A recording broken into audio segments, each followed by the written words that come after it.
Ladies and gentlemen, welcome to this week's edition of the LTT Podcast. My name is Brendan Plays. This is the show where we answer all the questions you send in every single week. We discuss the latest on wrestling, sport, TV, movies, you name it. And of course, you can leave a question for next week's episode by leaving a comment in the YouTube comment section down below, by leaving a post over on our official weekly Facebook post, which, by the way, this week I forgot to do. I apologize to all the Facebook users. I forgot. So we're going to have a few less questions this week. You can leave a voicemail on the website, brendanplays.com. We've got a few of them this week as well. And also on the forums, brendanplays.com/forums. You can sign up to the forums absolutely 100% free. And you can discuss all the latest in wrestling over there, and sport, TV, you name it. It's got everything over there. Lots of video game chat, everything. So this week, we're going to talk about the Clash of Champions. We're going to do a full recap of that show. I know there's been some WWE 2K17 stuff to talk about. Now, mind you, I haven't really looked into too much of it. I know everyone kind of uploaded all their videos overnight whilst I was asleep. And at the moment, I'm taping this a little earlier than I normally would. So I'm just kind of, in the mood, so let's do it.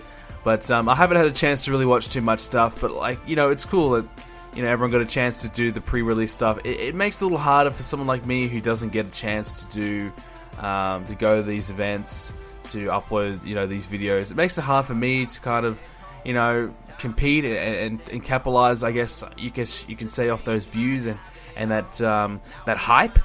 So, more power, more credit to them. These guys got a good chance to go out and do that. And, they had one in the UK, I believe, and one in the US. So that was cool.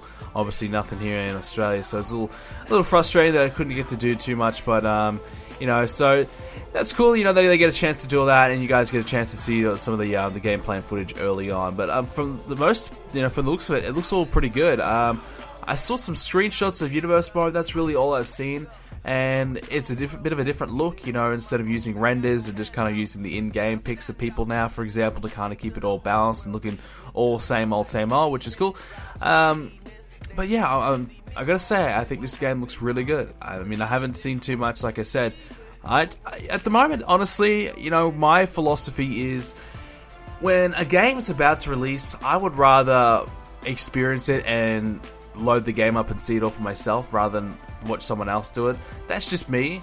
So if a game's a couple weeks away, I want to kind of experience all the new stuff, for the first time, rather than, through someone else's. So that's just my opinion. That's just how I like to do things. So I probably won't see too much of the gameplay anyway, so I'd rather wait until I get my hands on it and get my own chance to kind of do that. And I gotta say, I'm really looking forward to it. I mean, we got a lot of stuff planned for 2K17 this year. It's going to be our biggest year ever. I know the last couple of weeks have kind of been a little bit down on the channel, so hopefully things pick up a little bit when 2K17 drops, and so I'm looking forward to seeing what we come up with in 2K17. It should be a lot of fun. Also, last night I played some FIFA 17, so the game just dropped in Australia. I did a stream on it, and it was a nice little stream that we did. I think the game's pretty fun. I played about an hour and a half of the journey, and I gotta say, it's pretty incredible. The detail in it is really crazy, and I'm a pretty casual FIFA player. I might play for about a month, and then I might stop playing. I might pick it up here and there after that. So yeah, I'm pretty casual. But I gotta say, I think this game looks pretty cool. I think, the journey was something that FIFA really needed to kind of take it to the next level in terms of their career mode.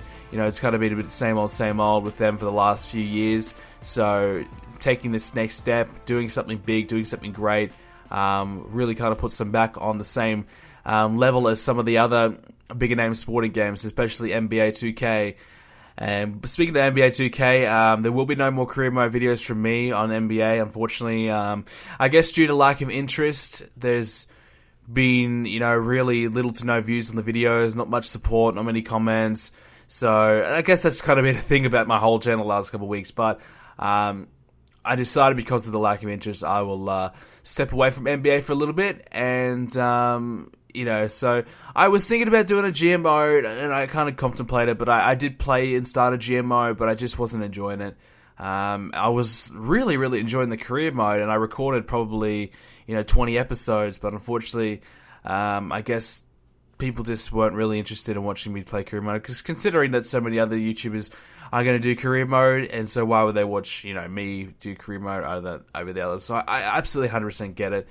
But I was really enjoying it, so a little disappointed that we can't keep going with that, but that's perfectly fine.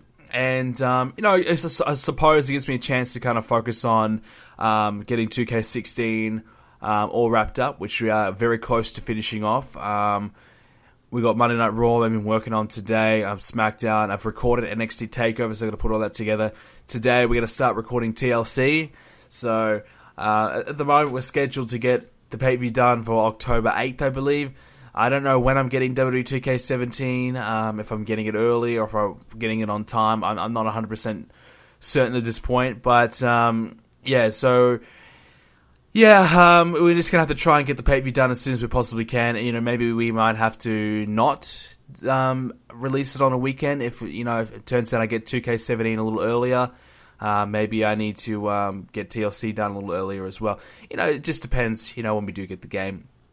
But we are on track, and certainly over the next couple days, I'm going to really smash it out and really try and get as much of it as I possibly can done. Maybe even get a takeover stream this weekend. It's possible. I could do it.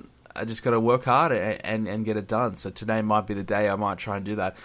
Anyway, so this week we're going to talk about Clash of Champions and why SmackDown is absolutely killing Raw.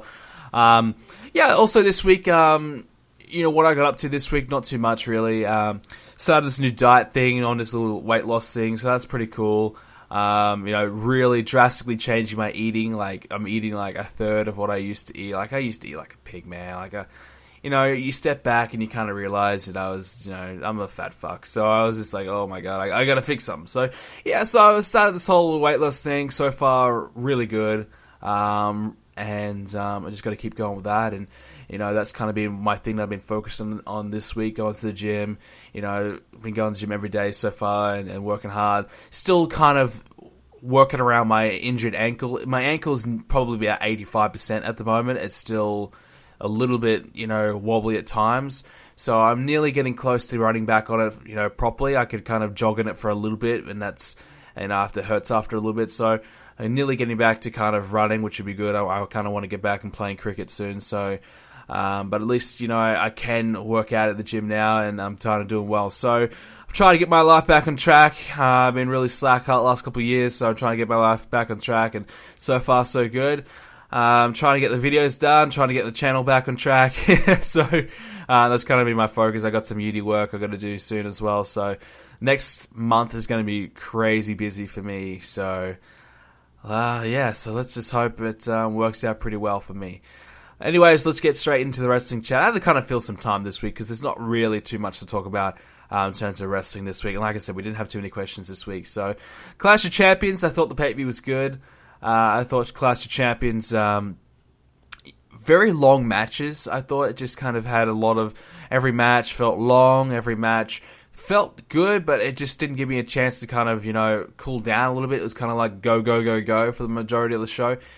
Pay-per-view was considerably longer than Backlash, which to me I have a problem with because, look, SmackDown's 2 hours, Raw's 3 hours, and if you want to make a brand split, well, sometimes Raw's 3 hours and 15 minutes, I should say. If you want to make a competitive brand split, you gotta have the shows like the same time. Like, how can anyone say SmackDown and Raw are equal when Raw gets an extra hour every week? It just doesn't work. It just doesn't work that way. So, and Raw has such a huge roster. The Raw's roster has gotten like 10 new guys thanks to the Cruiserweights. So you think about how big Raw's roster is compared to SmackDown's, it's ridiculous. It's absolutely ridiculous at the moment. So to make a fair competitive brand split, they really haven't done a good job of doing that at all. But I will say, Raw, despite having all the extra time, all these extra guys, still cannot hold a light to SmackDown. Like, SmackDown is really good. Really good. I mean, honestly, I know we're talking about Raw right now, but I'm a huge fan of SmackDown. Like, honestly, like, if you're going to watch a wrestling show, if I had to recommend a wrestling show, I would only recommend SmackDown. Raw is just far too long, and it's just not interesting. the storylines on SmackDown are compelling. Like, we're going to talk about it later, but the Ziggler and Miz storyline, like, my God, that is great. You know, even Randy Orton and Bray Wyatt stuff on SmackDown this week, I actually like that as well. So we'll talk more about that later, but yeah, I'm thoroughly enjoying SmackDown, what they're doing there. Raw, yeah, not so much. With Clash of Champions, you know, overall, I don't know, like, I give it a pretty high rating because I thought all the matches were pretty good. My favorite match of the night was probably Cesaro and Sheamus, and I can't believe I'm actually saying that. Sheamus, you know, he's kind of removing a bit of that stench that he's had for the last few years. He's kind of improving. Still don't like his promos, but he and Cesaro have put on some good matches, and that's no real surprise. Two similar styles, big brawling type of big guys, brawling it out. So, yeah, I really enjoy what they did at Clash of Champions. It's the finish to it I did not like. I really wanted to see a definitive winner, especially because the crowd was hot. The crowd was into it, and probably the first time the crowd's been super into their rivalry. So when you got the crowd at the ties to kind of pull that away, and now we're going to just team them up, it's kind of a little underwhelming. I'll talk more about the team up thing later on, but I got to say I do like the idea. But, yeah, a really good match between those two. I thought that was probably my favorite of the night. I thought the Cruiserweight should have opened the show.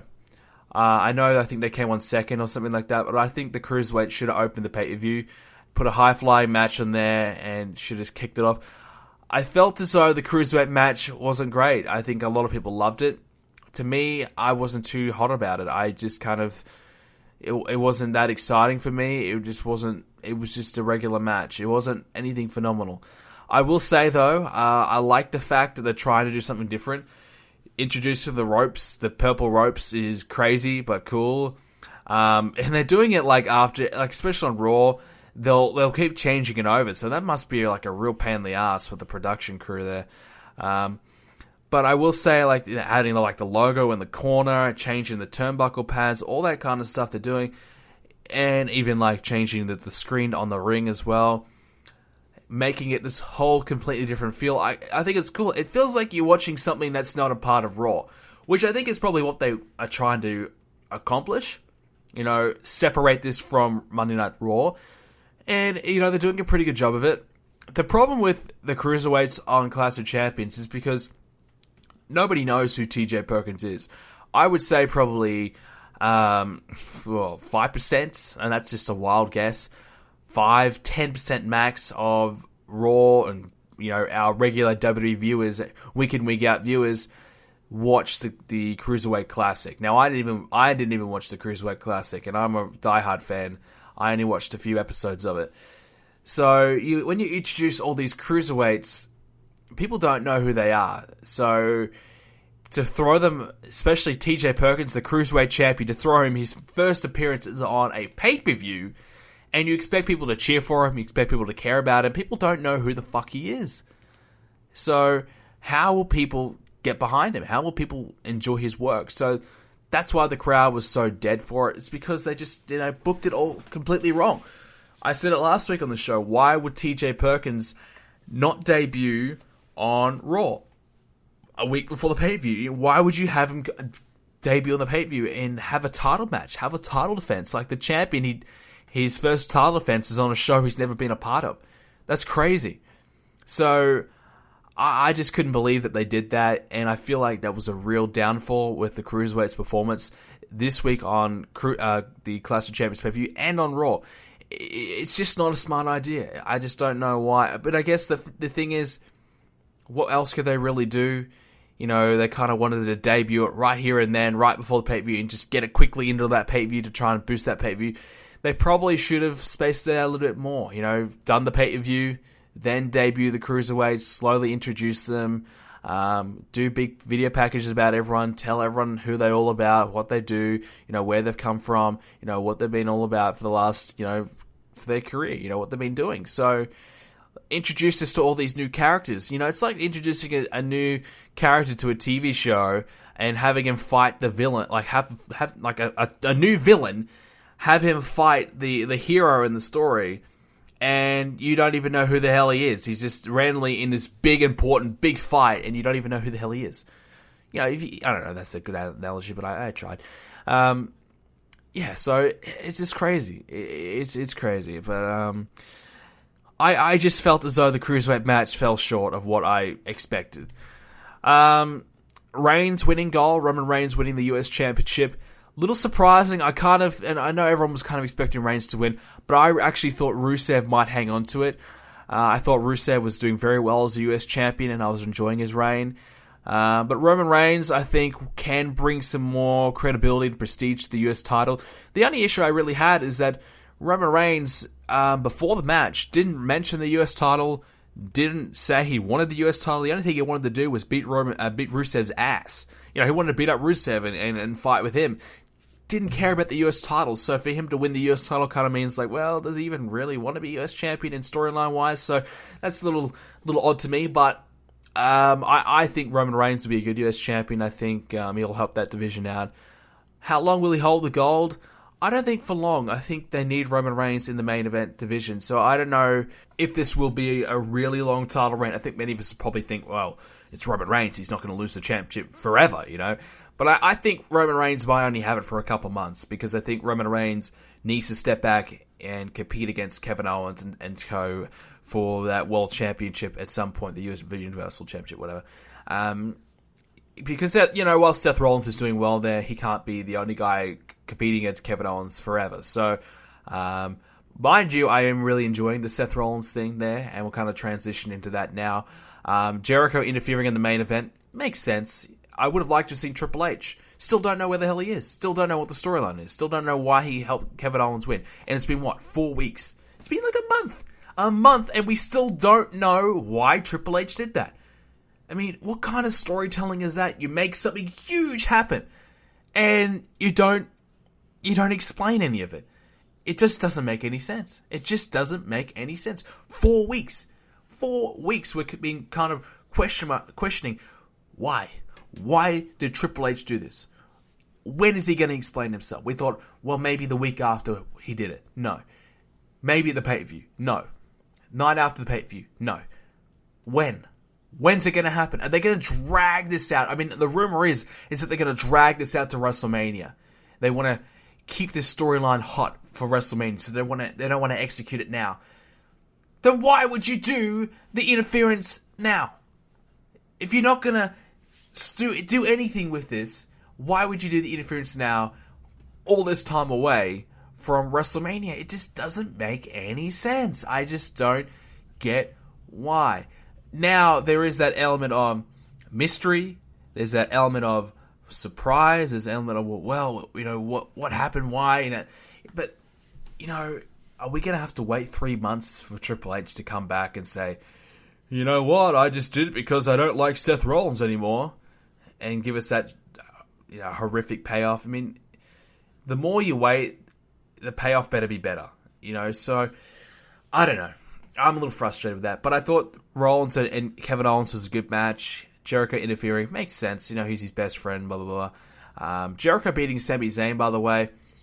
I think I called that last week, but not surprised, really, to be honest with you. I think Jericho, you got to give him a win every now and then. And Sami Zayn's a guy who can lose and won't really drop down too much. He's an upper mid-carder. Sami Zayn's not in the main event. He hasn't kind of taken the next step yet. I don't know if he ever will. Honestly, I don't see it, but you never know. So Jericho is a guy. You got to give him a win every now and then, and he's an important storyline. He's with Kevin Owens, and we saw on Raw, he's doing the thing with Kevin Owens on Raw. The main event on Raw. Sami Zayn, what's he doing? Not too much. So to be honest with you, Jericho probably needed the win more. Yeah. So, and as well as that, I guess Seth Rollins, his babyface turn, I guess, is 100% complete now. He's 100% babyface. I'm on board with that. I really am enjoying him as a babyface thus far.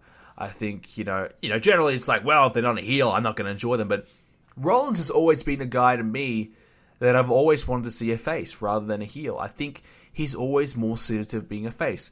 He's got the moveset, the high-flying ability, and he even has the look to him. I always kind of saw him as like a potential Jeff Hardy type of character, with that high-flying ability, the long hair, the color in the hair, whatever.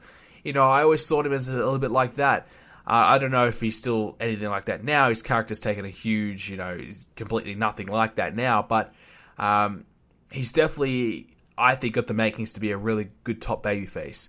And that's something that they really need right now. An organic top babyface the crowd generally likes. I think the crowd generally does like Seth Rollins. Yes, he's been a bit of a weasel over the last couple of years. So it's kind of hard for him just to go from bad guy to good guy.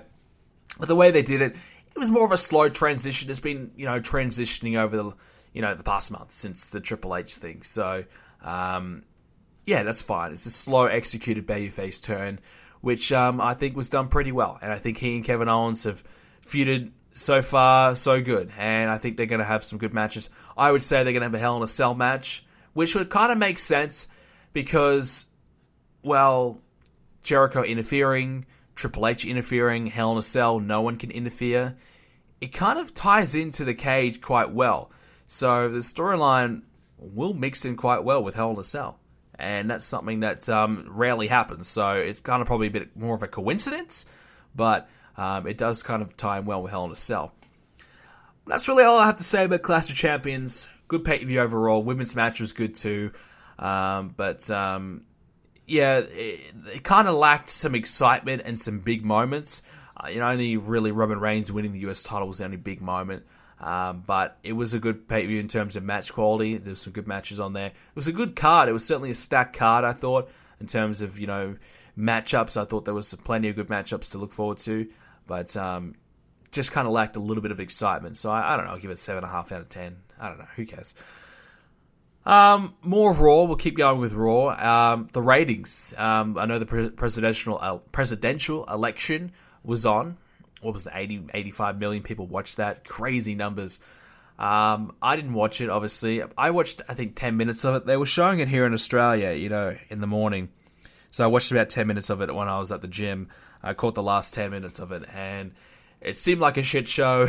Donald Trump just didn't give a fuck. He just kept talking whenever the moderator was like, you got 20 seconds. Donald Trump would take three minutes. But, so I don't know. It was pretty crazy. But in terms of Raw, the ratings didn't take too much of a hit.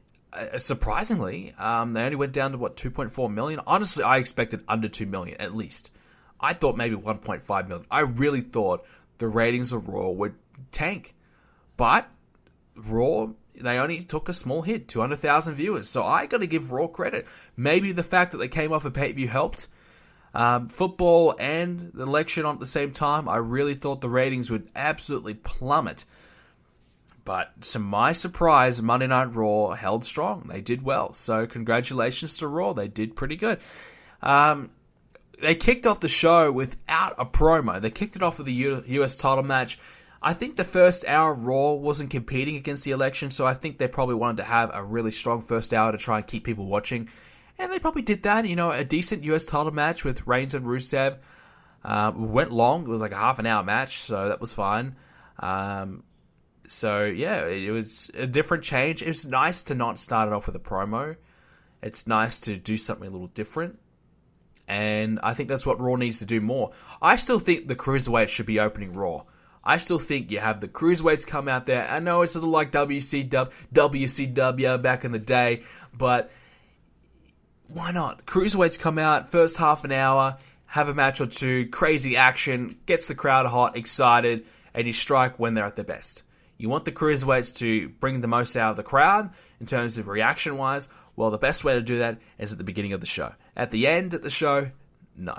The crowd's, 3 hours, 3.5 hours. Some people might watch, superstars beforehand. 3.5 hours of action.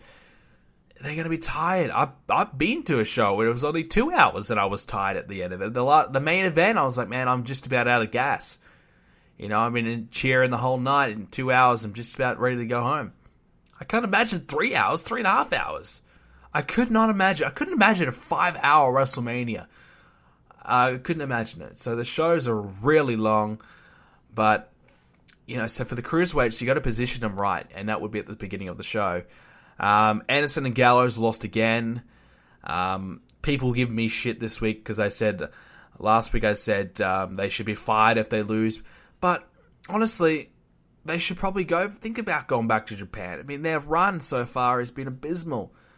they've lost all credibility. These guys were awesome in Japan. The big deal in Japan. They come to WWE and they've used them like shit. They've made them retirement home people, doctors, doing lame, shitty jokes the old day, losing constantly all the time to the New Day.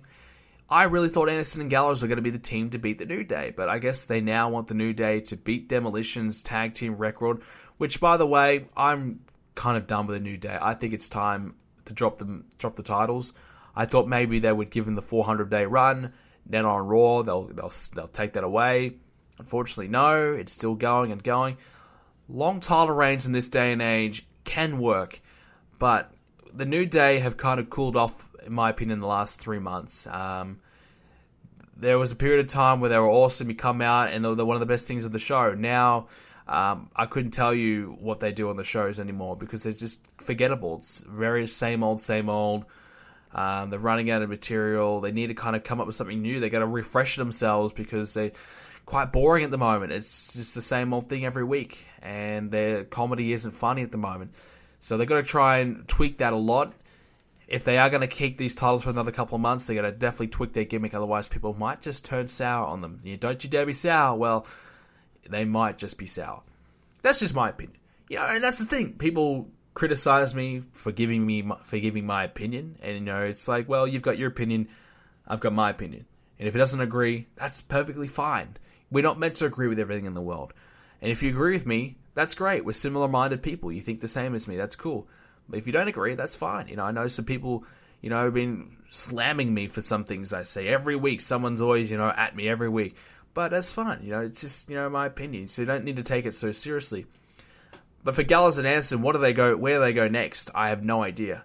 Do they go back and they just try and beat some of the lesser end teams, try and build themselves up again? Do they still feud with the New Day? I think the New Day thing's got to be done. Surely they've beaten 115,000 times by now. They've got to move on. But who's the other heel team that's going to step up and take them on? I don't know. Kofi Kingston was bleeding like a pig during that match. I don't know what happened. I was trying to fast forward and find out. I think when he hit the steel steps, he cut himself, but I don't see how. But he was bleeding. Like, that was like a throwback to like the good old days when they were bleeding and their whole face was just a crimson mask. It was cool. I gotta say, I liked it.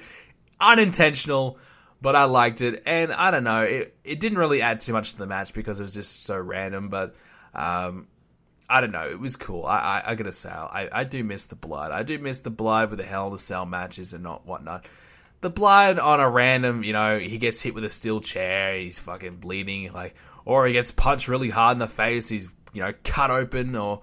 That was a little over the top. But in a Hell in a Cell match where it's meant to be a brutal type match, I still think blood has a place, and I think blood adds to the match. But that's just my opinion. Cesaro and Sheamus teaming up. I guess the payoff is a little strange. I would have, liked to have seen one of them get a title match. Maybe, I don't know if I wanted to see an 8th match, because I think we saw the best match at the pay-per-view. Any other matches beyond that, I think, would have been a letdown. So, teaming up, not a bad idea. It's a bit of a situation where it's like another Team Hell No, two guys who hate each other trying to team up to make things work. Will it work? I think this team could be good. I think what? The New Day, yeah, that's right. The New Day are feuding now with Cesaro and Sheamus. I guess this may lead to a Sheamus babyface turn down the line, potentially. We'll see. But I gotta say, I like the team. I like the team up. I think it's cool. I think these two guys kind of mix well together. They've got some chemistry there. And I think so far, I know they've speed up some enhancement guys, but I really like the team. I'm all for it. I think it's not a bad idea, and gives them something to do. Adds another team to the tag division, which desperately needs more teams. So I'm all for it. I am all for it. And honestly, if Cesaro had a US title match, is he going to beat Roman Reigns? No. Is Sheamus going to beat Roman Reigns? No. World title match. Are they going to beat Kevin Owens? No. So even if they had a title match, it would be useless. It wouldn't, they'd just lose. They could beat the New Day. I don't know. I think it would be a waste to see a team thrown together at the last second to beat a team who's had the titles for 400 days. That to me would be a bit of a head scratcher. But, you never know. We'll see how they go. If the crowd gets into them, and they might do something with them. We'll see. The new Cruiserweights debuting on Raw as well. That was cool. Some new names, Drew Gulak and Tony Nese. It's cool that they keep on introducing some different names as part of that Cruiserweight Classic. I know they only announced like 6 guys at the beginning, and as far as I know, Grand Metalik, my favorite out of the lot, is in Mexico finishing up some dates. I don't know how we say his name. Noam Dar. I haven't actually seen any of his matches. He's finishing up some dates too, I believe. So he'll be joining the Cruiserweights soon. So there's some different names coming along, which I think is good. Lince Dorado, I think seems as though he's on the lower end of the Cruiserweights, but he seems interesting. So there's certainly some different names there, and I think at the moment it looks as though Rich Swann, Cedric Alexander, TJ Perkins, and Brian Kendrick are the top 4. Grand Metalik, I think, is in amongst that as well. But I'm looking forward to seeing what happens in the future with the Cruiserweights. Just my only concern is the crowd's going to give up on them.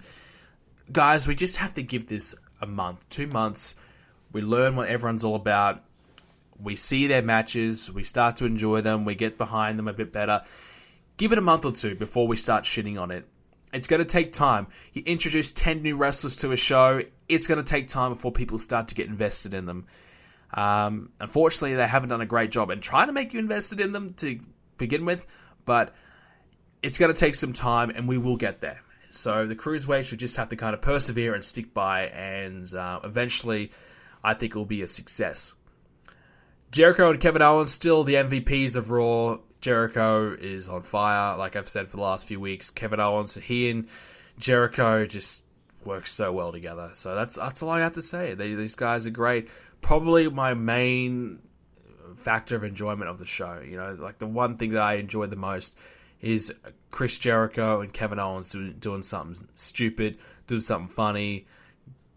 Kevin Owens beating the shit out of you and just telling the whole world about it during your match, talking mad trash. I love it. Kevin Owens is one of my favorites right now, and so is Chris Jericho. I'm really enjoying his work. So I just got to say, keep it up, keep going with it, keep doing this little best friend thing. It's fantastic. And a small update, the final thing for Raw this week, a small update on Paige. We talked about her last week. We're wondering where she was. Apparently she's still nursing an injury, so she'll probably be back pretty soon. Still no Emma, so we don't know her situation yet either. So that's Raw this week. I gotta say, Raw was okay, but Smackdown was the best show again. I've lost count of how many times SmackDown's beaten Raw, but I think it's definitely pretty apparent that SmackDown is, in my opinion, the best show. And they are really on fire with their storytelling, their promos, their video packages, even the way they produce the show. It still looks a little different to me. I just like everything about SmackDown. Everything about SmackDown is great. It's the best show in WWE right now, even including NXT, which is NXT's fallen off quite a bit as of late. There's lost so much star power that they're struggling a little bit to kind of regain that momentum.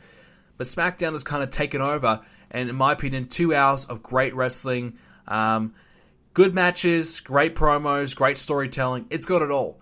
I love SmackDown. Big fan, and I will continue to praise it every week until someone gets fired from SmackDown for making it too good, and they need to go to Raw and fix Raw.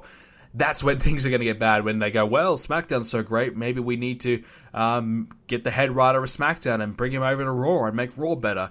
So, which, by the way, I wouldn't be against making Raw better, but just keep SmackDown as it is. Keep SmackDown doing so well.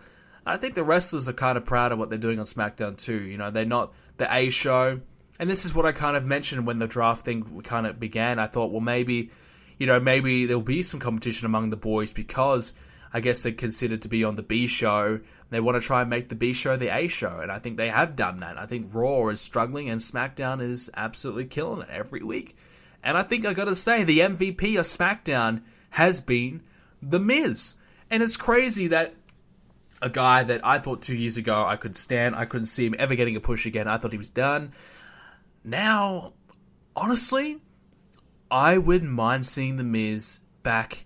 I can't believe I'm saying it. back in the main event. I honestly, could see it.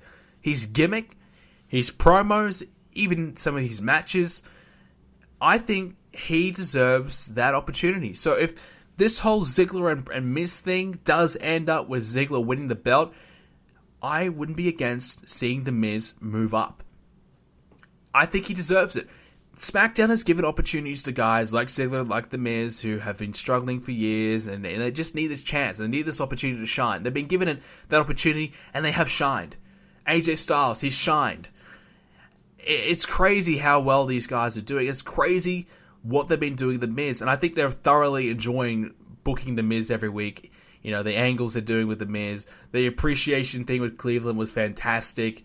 You know, he's got a smoking hot wife, and you know he's not afraid to show her off. He's the full package. He's got it all. I think he truly is right now a great Intercontinental Champion. It would be probably a shame to see him lose that championship. I thoroughly am enjoying his title reign, and you know it's kind of crazy because, like, you know, maybe 6 months ago when he won the championship from Zack Ryder, I thought to myself, why the hell is the Miz the champion? Why do we need to see Miz as champion again? But ever since this brand split has come along, you know, starting with the Daniel Bryan promo and kind of really going from there. But even before then, he was cutting great promos. He was doing really well. But now this whole Daniel Bryan thing has kind of skyrocketed him into this new position where at the moment, he's really quickly becoming one of the best in SmackDown. I thoroughly am enjoying his work. This whole Daniel Bryan storyline they got going on is great as well. The kind of Miz is getting his way, getting what he wants type of thing because he's got this new contract and kind of holding it over Daniel Bryan's head. What they're doing there is really good. I'm really enjoying it. And I can't believe that Miz is one of my favorite things to watch in WWE in 2016. I can't believe it, but it is true. The Miz is fantastic right now. And like I said, if you lose the title, throw him in the main event. Why not? I would not be against it. Would not be against it. Unfortunately, though, for this week on SmackDown, they did not beat Raw in the ratings, which I can't believe they didn't win the ratings battle this week. I thought for sure that, considering everyone probably would have watched the election debate, I would have thought most people would have come away and watched SmackDown instead. But they did get a small rise, but they had 2.34 million viewers, and unfortunately they didn't beat Raw, so who had 2.4, so 2.47. So disappointing that they didn't beat Raw. I would love to see SmackDown just beat Raw a few times, maybe even every week, and it would be the one thing we need, in my opinion, to get Raw to make some changes. You know, competition among itself, among the people running Raw, who probably think, wow, Raw's the A show, it's always going to get the best ratings, yada, yada, yada. You know, we don't have to try as hard. Maybe that's their philosophy. Maybe that's mentality. But, you know, once SmackDown starts to kick Raw's ass, then we're going to see some changes. I think that's going to be the only way. Considering there's no competition anymore, we're going to talk more about TNA, possibly not even having Bound for Glory and being sold in a moment. But that's probably the only way we're going to see Raw make some changes. You know, I didn't mind the Randy Orton and Bray Wyatt stuff this week. I know some people thought, well, Bray Wyatt, that was kind of a lot of pointless stuff. But I thought it was cool. I thought it was different. It felt like a little bit of like a horror type thing. You know, which door do I go through? You know, what's going to happen afterwards with the whole Eric Rowan winning at the other side of the door. There were some cool elements to it. And Randy Orton getting the mask on and standing behind Bray Wyatt was a cool moment, and beating up Bray. I thought the payoff, though, was kind of a little lackluster with him just getting some punches in, and that was it. But I'm starting to like the feud. Bray Wyatt I've kind of really soured on recently because it's just a little bit same old. But I'm really enjoying Randy Orton. So Randy Orton for me is kind of keep my interest. And hopefully they have a good match at No Mercy. Alexa Bliss attacking Becky Lynch. A good way to kind of get Alexa Bliss some heat and kind of do something there. They're doing pretty well. They're women on SmackDown. Naomi's getting some momentum. Nikki Bella's still doing okay. Carmella, they're kind of really pushing her against Nikki Bella, really trying to get Carmella established. So they're doing well. They're working hard to try and get some of their women over on SmackDown. So you got to respect that. You got to commend that. They're trying their best, and that's why I think SmackDown's the best show. They really are trying to create new stars. They really are trying to create reposition people better. Really are trying to help out their division, where I feel like Raw it's just kind of a little same old type of thing. It just doesn't really, in my opinion, they're not really doing a great job and positioning their superstars better. But I think Smackdown is. Ambrose and Styles in the main event for the title. There was no way Ambrose was going to win, but they had a pretty good match. Cena interfering at the end was cool. Styles obviously got the win, but Cena got the last laugh with the two AAs, setting up for the triple threat dynamic. I think that match could be one of the best matches of the year. I think it has all the makings. Big main event, triple threat main event, give it 25 minutes, half an hour, could be awesome. I think it's going to be great. Ambrose and Styles had a great match. Cena and Styles had a great match. We saw Cena and Ambrose a little bit last week, but I think that dynamic is yet to be really fully explored. So I think put all three together could make some magic. Looking forward to it. Alright, so TNA this week, they have Bound for Glory coming up. Rumor is they can't fund the show. They don't have enough money. Billy Corgan's trying desperately to get the show together and make it happen. But I feel like right now, I think it's going to happen, but is it really worth it? Is it worth paying all that money for the show just to happen and that's it? I think at the moment TNA, it's happening. It's the end. Billy Corgan, he's got money, but is it a smart financial move to buy TNA, who's got so much debt? It's not a very profitable show, as far as I know. If it was, they would have money to pay for the show. Is it really worth it? I know they got Damien Sandow, they got Cody Rhodes, that built him up for a big match. But is it really worth it? I don't know. I don't know if it is anymore. I think at the moment TNA is beyond a sinking ship. It's done. I think the best thing would be to start something fresh. Billy, if you're going to start a wrestling company, start one up. If you want a wrestling company, start one up. Start fresh. Hire these guys from TNA that you like. New name, new look. Present it differently. Have your own style. Try and shop that around to TV networks. Start fresh. And if you can start this thing fresh, and that's your best chance, because TNA as a brand has been tainted beyond recovery. And the ratings are poor. I know the Matt Hardy stuff has been good. I know that's gotten some interest, but it's not enough to keep this show afloat at the moment, unfortunately. And TNA, I think it'd be a shame to see them go. They've been around for quite some time now, like 14 years. They've done well. And, they've lasted a lot longer than what I thought, but money is just an issue. And I know some people think, well, it's like, it doesn't matter if we don't make any money off TNA, as long as, we've got Panda Energy to pay for the shows. They don't care if they lose money. And, now Billy Corgan, he doesn't care if he loses any money. I mean, these guys, apparently they're paying $600,000 per taping. Like, that's ridiculous. Like, that's crazy. So they've got to sort this out. I don't think they'll get many pay-per-view buy rates, but 1,000, 2,000 pay-per-view buy rates, if at all. Which at $30 a pop, that's not going to make you much. So they've got some big issues, and I don't know how they're going to resolve them. It's just money. WWE, are they going to buy them out? Possibly, but they only really want the videotape library. They might get some contracts of people they like, EC3, maybe the Hardys. But yeah, maybe they get Cody. I don't even know if they want Cody Rhodes back at this point, or Sandow. They'll probably just let them go. I don't think Cody Rhodes doesn't want to come back anyway. So I don't know. I don't know who they pick up there, but we'll see. This is a developing story at the moment. We'll see how long TNA lasts for, but it'd be a real shame to see them go. But even if Bound for Glory does happen, does Impact happen the next week? That's the question I want to know, and I don't think it does.